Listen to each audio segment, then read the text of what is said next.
जी हाँ, तो आज हम लोग बेसिक थर्ड फिफ्थ सेमेस्टर में पढ़ने जा रहे हैं। एक बहुत मोस्ट इम्पॉर्टेंट और न्यू टॉपिक है, क्योंकि इस कॉन्सेप्ट के बगैर फिजिक्स आपका चल ही नहीं सकता। सबसे इम्पॉर्टेंट है, हम लोग पढ़ने जा रहे हैं current division law. Current division law आज से नोट का भी पीडीएफ आप लोग को मिलेगा। आज से आप लोग नोट भी प्रिपेयर करना शुरू कर देंगे साथ साथ। करंट डिवीजन लॉ क्या होता है, इसको हम लोग को जानना है। मोस्ट एक शॉर्ट ट्रिक बता दूंगा मैं आपको, जिससे किसी सर्किट को देख करके बता देंगे कि उसकी हर एक ब्रांच पे कितना करंट जाता है। एग्जाम में आपको करंट कैलकुलेट करना होता है, उसके लिए आपको एक करंट डिवीजन लॉ होगा जो कि आपने इंटरमीडिएट में सीखा है, और दूसरा हम लोग पढ़ेंगे नेटवर्क थ्योरम की मदद से निकालेंगे, उसकी मदद से भी आपका सही नजर निकलेगा। तो पहले हम लोग करंट डिवीजन लॉ सीख लेते हैं, उसके बाद में फिर क्या करते हैं नेटवर्क थ्योरम, क्योंकि नेटवर्क थ्योरम आपका जो अप्लाई होता है निकाला जाता है करंट डिवीजन लॉ को ही अप्लाई करके निकाला जाता है, किरचॉफ वोल्टेज लॉ के ही मदद से निकाला जाता है। तो पहले हम लोग करंट डिवीजन लॉ पढ़ लेते हैं, उसके बाद में आपको थोड़ा किरचॉफ वोल्टेज लॉ बता करके हम लोग नेटवर्क थ्योरम पे आते हैं, जो कि मोस्ट इंपॉर्टेंट लेक्चर है। एग्जाम में इस पे फर्स्ट यूनिट का एक क्वेश्चन 100% एक क्वेश्चन आपका आता ही आता है। कभी भी आंसर उठा के देखेंगे, कोई साल गैप नहीं मिलेगा आपको कि इस पे बेस क्वेश्चन ना आया। बहुत इंपॉर्टेंट है नेटवर्क थ्योरम, तो उसको हम लोग पढ़ते हैं। फिर आज स्टार्ट करते हैं करंट डिवीजन लॉ। तो इस करंट डिवीजन लॉ को समझने के लिए मैंने सपोज किया कि आपका यहाँ पे कोई एक सर्किट, इस सर्किट में एक रेजिस्टेंस मैंने ऐसे इस तरीके से लगा दी, इस तरीके से, और मैंने इसके पैरेलल में एक रेजिस्टेंस और जोड़ दिया।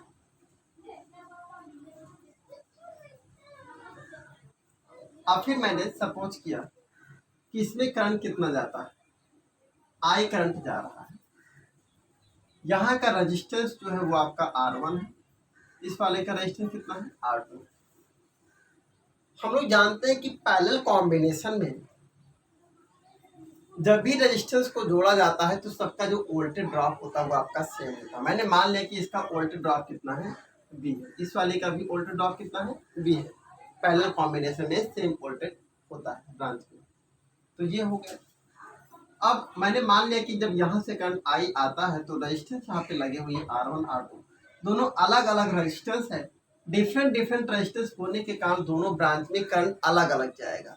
मैंने मान लिया कि इस वाले ब्रांच में करंट I1 जाता है, इस वाले ब्रांच में करंट I2 जाता है। तो हम इस पे किरचॉफ वोल्टेज इस वाले करंट डिवीजन लॉ लगाने जाते तो कैसे लगाएंगे।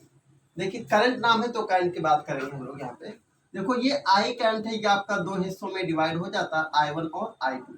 तो इस सर्किट के मदद से हम लोग लिख सकते हैं, यहाँ पे I इक्वल टू लिख सकते हैं I1 प्लस I2। बेटा यहाँ पे बैटरी मैंने नहीं लगाया क्योंकि वोल्टेज लगाते जब वोल्टेज लॉ भी अप्लाई करते किरचॉफ वोल्टेज लॉ, तो हमें बैटरी की आवश्यकता पड़ती है। करंट डिवीजन लॉ इस सर्किट पे लग जाएगा आपका, तो हमें करंट डिवीजन लॉ ही लगाना है, इसलिए बैटरी वगैरह नहीं जोड़ा है। तो यहाँ पे I इक्वल टू हो जाएगा I1 प्लस I2। ये इक्वेशन फर्स्ट हो गया। अब यहाँ से ओम्स लॉ हम लोगों ने पढ़ा है, D इक्वल टू क्या होता है आई आर होता है, तो I इक्वल टू क्या हो जाएगा V अपान R। तो इस ब्रांच के लिए I1 की वैल्यू निकाला जाए तो आपका हो जाएगा बट I1 इक्वल टू क्या हो जाएगा, वोल्टेज ड्रॉप कितना है V, रेजिस्टेंस कितना है R1, एंड I2 कितना हो जाएगा, वोल्टेज कितना है V और रेजिस्टेंस कितना है R2। तो यहाँ पे हो जाएगा I2 equal to V upon R2।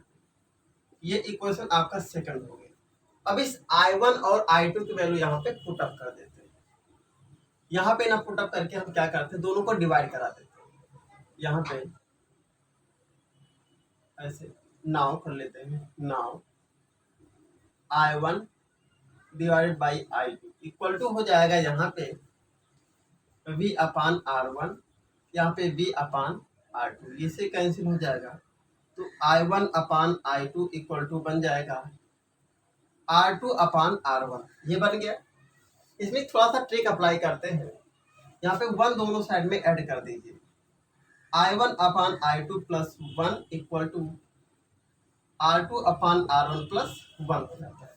LCM ले लीजिए तो आपका हो जाएगा I1 plus I2 upon I2 equal to R2 plus R1 upon R1 बन जाएगा।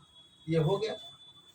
अब इस देखें यहाँ पे इक्वेशन आई फर्स्ट को यूज करके, यूजिंग इक्वेशन फर्स्ट, तो I1 प्लस I2 को क्या लिख सकते हैं, I, तो I upon I2 equal to R2 plus R1 upon R1, ये हो जाएगा। आप I2 को सब्जेक्ट बना लीजिए, I2 का सब्जेक्ट बना लीजिए, तो यहाँ से आपका हो जाएगा, जैसे I2 को सब्जेक्ट बनाएंगे आप तो हो जाएगा, इसका मल्टीप्लाई हो जाएगा I R1 upon R1 plus R2 equal to क्या हो गया, I।